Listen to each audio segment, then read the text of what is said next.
Good YouTube, Quinn Wade coming to y'all with that instant basketball analysis on Analysis Playground on YouTube, exclusively on there forever, of course. And we're going to talk about how the San Antonio Spurs came back from being down by 16 to beat the Houston Rockets 111 to 99. The Rockets go to 28 and 17 and 16 and 4 at home. The Spurs go to 32 and 15 and 16 and 9 on the road. The Rockets was at home in this game. The Rockets won the first quarter 36 to 26. They won it by 10. They lost the second quarter 28 to 26 and the third quarter 30 to 24.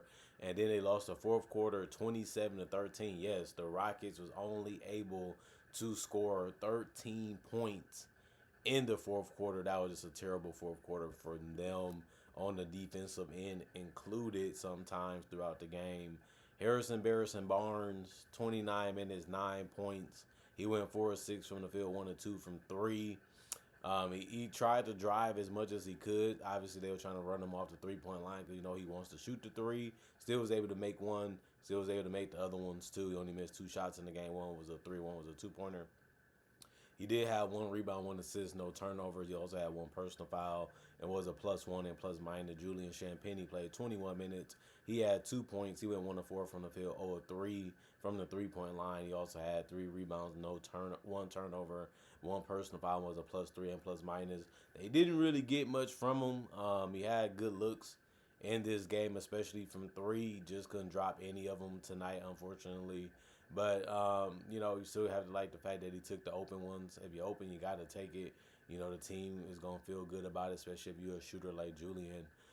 Victor Wembanyama had another dominant game. He kind of still did too many jump shots where I'm looking at, could have got a better shot. If that's the shot you want to take, I guess. But he also missed some wide open threes. He went 0 of 3 from the three-point line, too.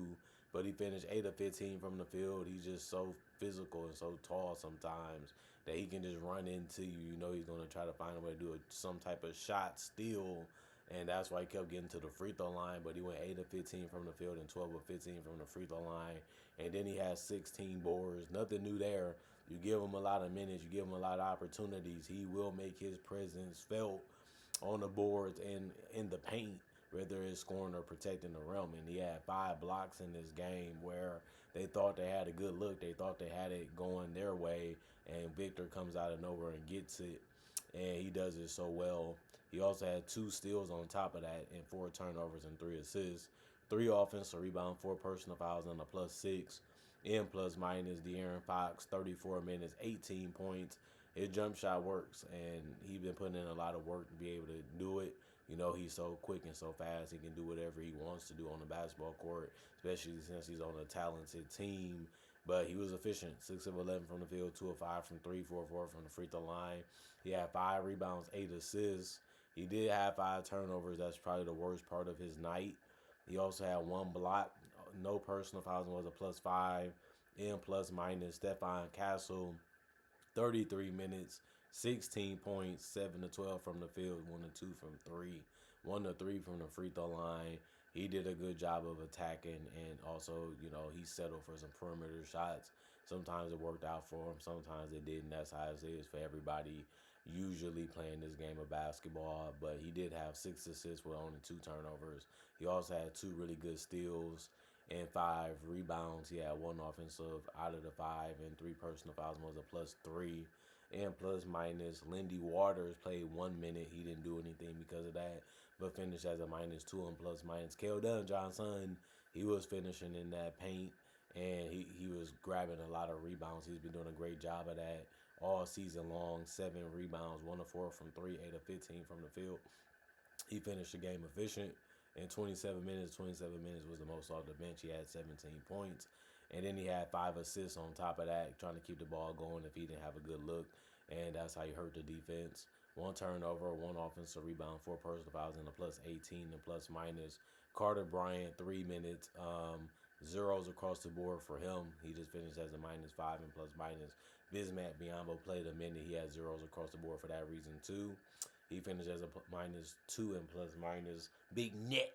Luke Cornett played 19 minutes. He ended up not scoring because he went 0-2 from the free throw line, and he didn't have any field goals because he got fouled. He did have 4 rebounds and 2 assists, no turnovers, and a block.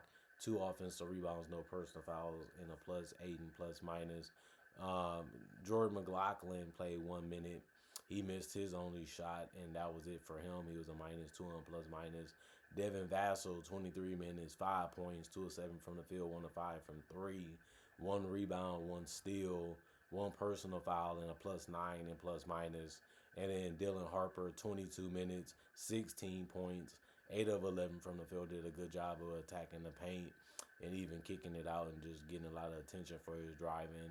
But he did go 0-2 from three. He did have 4 rebounds, 3 assists, 2 turnovers, and a block. And it's crazy that he's a rookie and he's always closing the game out there. And it just shows you how much they trust him and how much they like him on the roster. 1 offensive rebound, 1 personal foul, and a +18 and plus minus. And then the Houston Rockets, they did a lot of things right in this game. They just couldn't keep the momentum in their favor. Even though they was at home, they really played bad in that fourth quarter. Kevin Wayne Durant, 36 minutes, 24 points. He ended up going 8 of 17 from the field and 2 of 4 from three and 6 of 6 from the free throw line. He still had a good game. I mean, he missed a lot of shots that you thought he would make. Even with his mid-range jumper, showed that he's human, if anything else. But they try to make it as tough as they could. They try to make him pull up quick. They try to make him be a little uncomfortable. Obviously, he's used to it. He don't see any type of defense basically in NBA history because he's been playing that long. And he still show you that it still is tough to guard him and stop him to this day. And he's almost 40 years old. So you can see that he put in a lot of work. You can see that he still loves the game. And that's why he figured out how to still have a good impact on this game, even though it wasn't enough to help his team even score 100 points, but let alone win the game. 2 rebounds, 6 assists, 3 turnovers, and a block. 1 offensive rebound, 2 personal fouls, and a -9 and plus minus. The only player to not get in double figures in the scoring in the starting lineup was Jabari Smith Jr. He played 37 minutes. He only had 8 points. He went 3 of 8 from the field, 2 of 5 from three. He did have 7 rebounds, 2 assists, 2 turnovers, and a steal. 1 offensive rebound, 3 personal fouls, and a -12 and plus minus. Some games he has 16. Some games he has 20 plus. He might even give you a 30 ball. But some games he also might not even give you double figures. That's the thing that they have to fix and something that they have to continue to show and preach whenever they can, that it's a team effort and everybody has to be involved if we're going to be at our best on both ends of the court. Tari Eason played 25 minutes. He had 10 points. He went 4 of 10 from the field, 2 of 3 from the three-point line, 6 rebounds, no turnovers, 3 steals, 1 block, 3 offensive rebounds, 4 personal fouls, and a -7 and plus minus. The scoring was really good from him from three. That's where he really played well at, besides getting the steals that turned into baskets. Other than that, he's been a quality player for them. It has been a good fit no matter what lineup he's out there with. And then Alperen Sengun, 36 minutes. He had 18 points. He didn't shoot the ball that great in this one. He had to work for baskets, and he made some tough ones too. But that's what the Spurs want him to do. They want him to take the tough ones. They want him to settle. They want him to work hard to put the ball in the basket or get a miss. And they did a successful job at that. 7 of 20 from the field for him. 1 of 2 from three. 3 of 7 even from the free throw line. But he still finished with a double-double because he had 10 rebounds. And then he also had 7 assists. The 7 assists ended up being the most on the team. He also had 1 turnover and 2 steals, 5 offensive rebounds and 5 personal fouls, and was a -14 and plus minus. And then Amen Thompson, I feel like in the fourth quarter he turned down too many shots. He had a mid-range jumper. He had a floater that he could do. He just chose to keep deferring and giving up the ball. He could have had a 30-point game easily, but he still finished with the most points on the team with 25 in 36 minutes. He went 11 of 23 from the field. That allowed him to take the most shots on the team, which was good to see because he had a lot of opportunities where even he should have took more shots. Like I said before, 3 of 3 from the free throw line, 7 rebounds, 4 assists, 2 turnovers, 3 steals, and a block. He also had 3 offensive rebounds, no personal fouls, and a -15 And plus minus Dorian Finney-Smith, 19 minutes. He ended up missing all his three-pointers, which was all of his field goals, 2 rebounds, 2 turnovers. He did have 2 personal fouls and was a -6 and plus minus. Jay Sean Tate played 1 minute. He didn't do anything but be a +3 and plus minus. Clint Capella got some finishes around the rim and made a free throw. He finished with 5 points in 9 minutes, 2 of 4 from the field, and 1 of 2 from the free throw line. He did have 4 rebounds, no turnovers, 2 offensive rebounds, no personal fouls, and a +3 and plus minus. Aaron Holiday 1 minute, 1 assist, no turnovers, no personal fouls, and a +3 and plus minus. Josh Okogie 15 minutes, no points, because he went 0 of 3 from the 3-point line.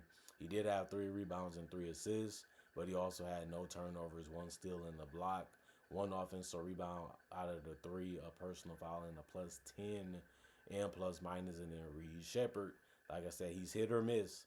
In this game, he did a lot more missing than a lot more making, but he still scored the most points off the bench and played the most minutes off the bench, which was 26 minutes and 9 points. He also went 4 of 12 from the field and 1 of 4 from 3. He also had 5 rebounds off the bench, which was the most, and 1 turnover, 1 steal, and 2 blocks. The 2 blocks ended up being the most off the bench, and he was tied for the most steals off the bench with that one that he had with a Kogi. Other than that, he had 1 offensive rebound, 1 personal foul, and was a -16 and plus minus. The Rockets shot 99 field goals, which was 17 more than the Spurs, but they only shot 39%. 54 field goal. 54% from the Spurs is what they shot on the 82 field goals that they took. They also shot 26 3-pointers and they shot 23%. The Rockets shot 23 3-pointers. They shot 35%. And then 24 free throws for the Spurs. They shot 71%. And then 18 free throws taken by the Rockets. They shot 72%. Both teams both teams got 46 rebounds, 23 assists for the Rockets, 28 for the Spurs, 11 turnovers for the Rockets, 15 for the Spurs, 11 steals for the Rockets, 5 for the Spurs. Both teams had 8 blocks, 17 offensive rebounds for the Rockets, 8 for the Spurs, 29 defensive rebounds for the Rockets, 38 for the Spurs. So it ended up evening out a little bit rebound-wise. And then 18 personal fouls for the Rockets, 15 for the Spurs. The Rockets let this one get away. They was doing the right things. They was doing, real well offensively. They didn't really have too much trouble with the Spurs defense. And then the Spurs ramped it up. They was going for steals. They was going for blocks. They was playing more physical. They was reaching more. And the activity level just rose to another level for the Spurs. And the Rockets just never could match it. And even when they tried, the offense just wasn't there for them. You know what I mean? They was playing better defense. They was coming back at the Spurs, but they just could not put the ball in the basket, even if it was a comfort shot, even if it's a shot that they usually make, no matter who was taking it. None of them was really falling at one point for the Rockets, and that allowed the Spurs to get back in the game. That allowed the Spurs to get a lot more confidence, and the Spurs was able to score a lot of points, and the Rockets wasn't able to counter it, and then they ended up falling too far behind and ended up losing this one. And if you're a Rockets fan, you probably was happy that, okay, we're going to beat them. We can be showing that we're better. We're going to get this win, and then everything just went haywire, and they ended up losing the game that they probably should have been able to get, but it wasn't meant to be. Comment, like, subscribe, and share. Hit that notification bell to get that analysis when it first come out. Y'all stay blessed up. Y'all stay good. Peace. And I'll see y'all later today, hopefully with more analysis.